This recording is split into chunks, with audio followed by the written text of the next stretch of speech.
Since the age of 13 years old, I'm 47 now. So for over 30 years, I've loved racing pigeons. I've loved the sport. And I've been into racing pigeons for years off and on. But with all life, other things get in the way and you can't keep them. But 3 years ago, I got back in to the sport.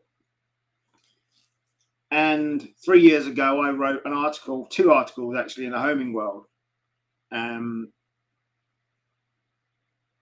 with a fresh face coming back in, looking at what I thought was wrong with the sport and how it could be changed. And naively, I thought I could help. Was I foolish to think that I could help change things? Probably. Was I naive? Definitely. What was the point? I'm not really sure. But 3 years ago, I started with the intention of using my skills in online marketing and all of that stuff to help publicize the sport and help put changes into it. And the reality is, in 3 years, I've done my best, but all it's really done is cause me a lot of hassle, grief, and stress. I'm blessed that my youngest son, Zandy, is a massive fan of the sport. And I'm even more blessed that after everything that's happened in the last 3 years, that he is still keener than ever and obsessed with the sport. But the harsh reality is the pigeon sport in the UK cannot change. Yes, there are external issues in the sport. The bird of prey issue is a massive issue. Massive losses happening all around the country are major issues. But the biggest thing, the biggest issue, in my opinion, is some of the people in the sport. That's why it can't change. When I came back in, I had visions of helping as much as I can and going above and beyond to try and help. I spent hundreds and hundreds of hours trying to do that. My own money to do it. And the reality is, like I said, all I got was hassle, stress, and grief. Because there's a core group of people out there in the sport in the UK that don't want change. I don't get their logic, because without change, this sport is doomed as we currently know it in the UK. And it annoys me because you see other countries like Romania and Poland where the sport is growing massively. Why is it growing massively there but not here? I don't have all of the answers, but what I do know is anybody new coming in, anybody coming in with new ideas, soon or later gets battered down with their ideas. And that's what's happened to me. Within 6 weeks of first getting back in and publishing my first advert, I had threats, I had vile, horrible messages. That was 3 years ago. And when you get that, you ask yourself, what's the point? Toxic people within this sport, some would say half of the people don't want the sport to change. Others would say higher or lower percentages. It doesn't matter. The thing is, with the element of people in there that are toxic, don't want change, they make the most noise. And that prevents people from trying to help to make change. Despite what anybody thought, I've had it all. When I came back in, he doesn't even keep pigeons. No, because I was waiting to move house. When I started keeping pigeons, I was only in it for the money. If I was only in something for the money, I would be choosing something outside of pigeons, because It's no place to think you're going to earn loads of money. I've had it all and more. I've had people sending me threats to kill my dogs. I've had people sending vile, horrible stuff to me. I've had people spreading vile, horrible rumors about me. And why? Because, yeah, I'm a little bit different to your average pigeon guy in the UK or girl. But I came in with the best intentions to help try and change and turn the sport around. I've even had my car blown up, which I'm 99.9% sure was connected to the sport of pigeons. My own car blown up on my own driveway 2 years ago. I'm facing court action connected with the pigeon sport. Unfortunately, the pigeon sport has quite a few bullies in it. People that think they can intimidate and bully people into submission or their way of thinking. And unfortunately for them, I refuse to be bullied. I refuse to be intimidated. Now, yeah, that's caused me more problems and more grief, but you cannot give in to bullies.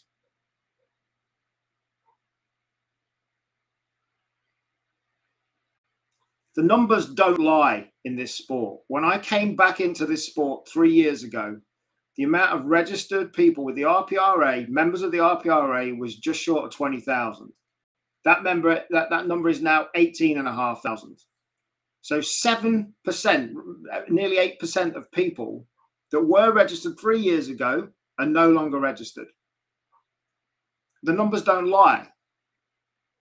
Within 5, 6, 7 years, that number could be down to 10,000 people. And that doesn't represent a viable movement going forward to grow the sport. And as sad as it makes me to say it, people are one of the biggest problems, and thinking and people and the toxicity. Some of it spreads like a cancer, and it's no good for the sport. I did weekly shows for a long time, trying to do something different. All I got for it was a lot of hassle. Don't get me wrong, some people liked it and supported me doing it, but I got a lot of hassle for doing it. I've tried my best, but I give up. I give up trying to do anything different or new or trying to help the sport. And it really does sadden me to say that I give up trying. And it's not just me that feels this way. Somebody else that was well known, who tried for a good while to help change clubs and national clubs and get involved and do things differently, only a month or so ago announced that he was resigning from all his positions and giving up. Why? Because he got exactly the same issues. He had threats, bullying, intimidation. People don't need this stuff. Life's too short. The RPRA, I wrote about the RPRA 3 years ago and what needs to change in the RPRA. And despite his best intentions, Ian Evans hasn't been able to change anything like he thought he could when he came in. Any of you that haven't read it should read his latest report that he put out, published in the Homing World 2 weeks ago, sorry. And if you read that report, I defy you not to be depressed after reading it. He himself has had intimidation and bullying. Richard Chambers, who's in charge of developing the sport, has had hassles. Personally, I don't know why Ian Evans is still in the position of CEO. If it was me, I couldn't deal with that. I know what I've had to deal with on my small level, and I don't know how he does it.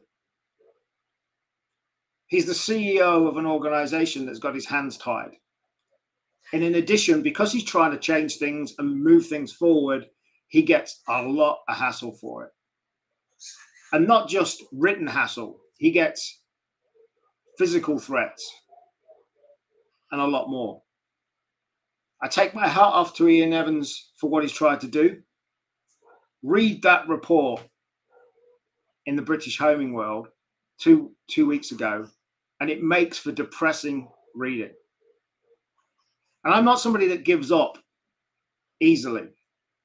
And 2 years ago, when my car was blown up, my family asked me to stop trying to do anything like I've been doing. But me being me, I said, no, I'm carrying on, because I viewed it as backing down to the bullies, the intimidation, and all the toxicity. But the reality is, 3 years in, with everything else that's been going on, I'm being taken to court by someone who never paid me a penny for my services, but now is taking me to court for using work that he never paid for. That particular man is one of the biggest bullies, toxic people in the sport. So I'm giving up trying to help in any way, shape, or form. I have ongoing court battles, and I'm probably going to have more court cases against me as well. But that doesn't bother me.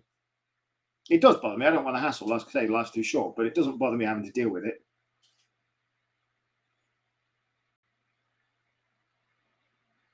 John's just said, what were you trying to do for the sport? I was trying to change the way the sport operates. We are still operating in many ways as if it was 30 years ago. Times have changed. Things need to move forward. Everything's online now. I was doing weekly videos. I was doing live broadcasts from different lofts and locations to try and get it elevated. The reality is this sport needs a complete overhaul, like snooker and like darts have had.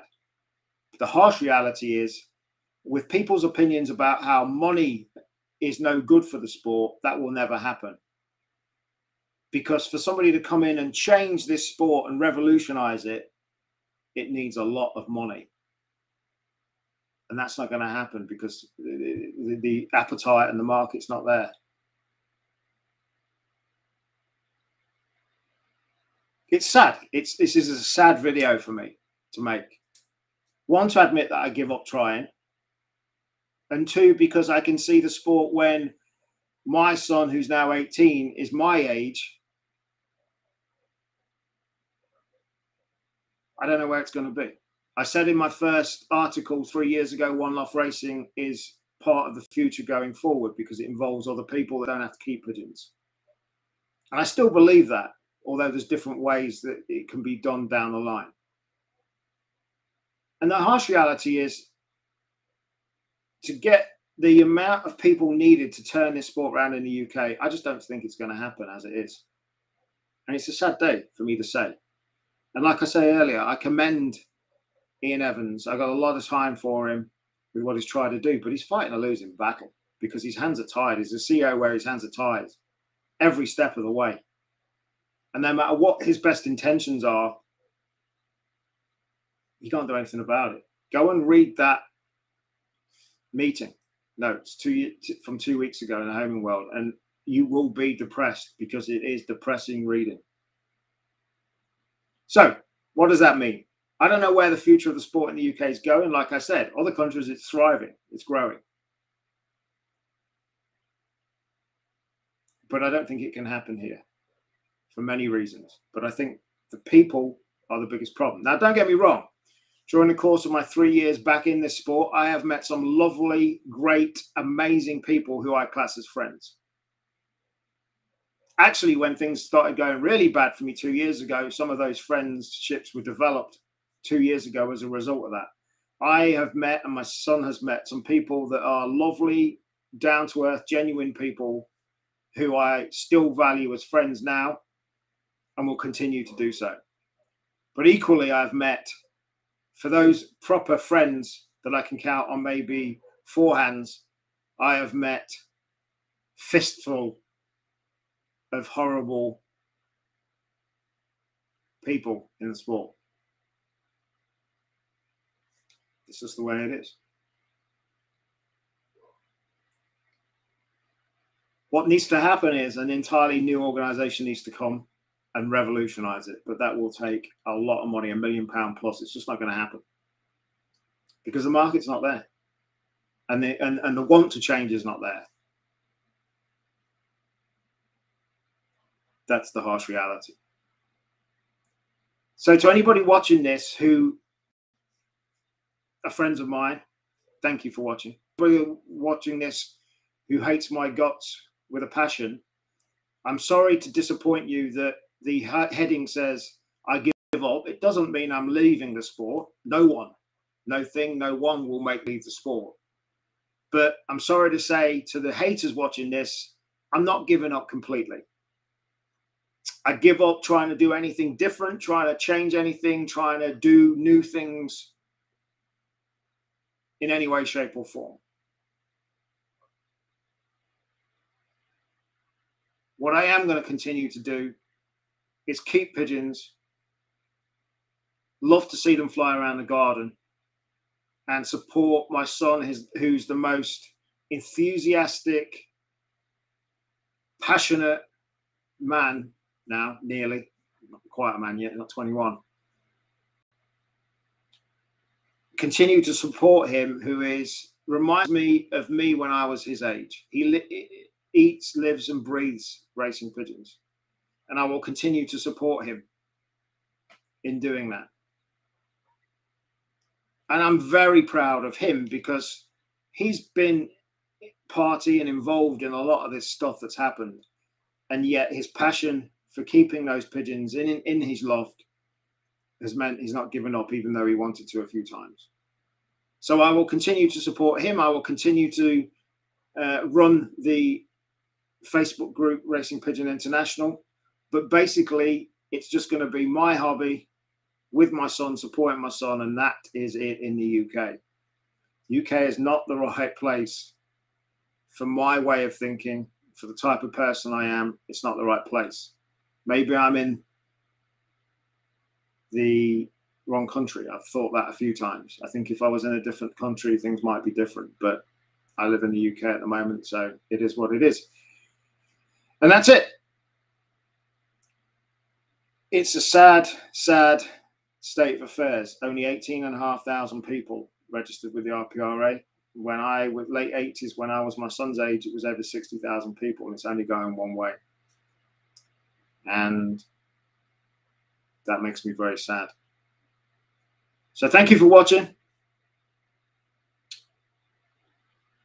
Like I said, I'm not going anywhere. I'm still keeping pigeons, but I'm only doing it for the enjoyment of keeping pigeons, seeing my son develop his racing, staying friends with the great friends that I've got within the sport and the community. But apart from that, I'm done because life's too short. I have way more things that give me more pleasure to do. I've got 2 businesses outside of pigeons or anything to do with pigeon sport business that I'm very growing and getting going. And that's it. I will honor my commitments to anybody that I've still got. I've got some outstanding commitments and I will still be involved with them because I keep my commitments, and I will honor my commitments to continue to work with the 1 or 2 outstanding commitments I've got. And apart from that, that is it. Thank you for watching. Maybe catch you soon.